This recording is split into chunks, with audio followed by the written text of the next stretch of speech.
Welcome!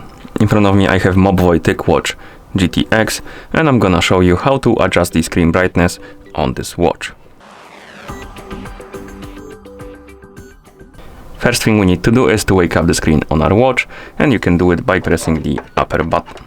After you wake up the screen, you should see the current watch face, the home screen, and you can swipe down from the top of the screen to open the quick panel. And once you open the quick panel, tap on the settings icon to open the settings, and in settings you should see the option called adjust brightness. Tap on it, and here we can adjust the screen brightness by tapping on the plus and minus buttons.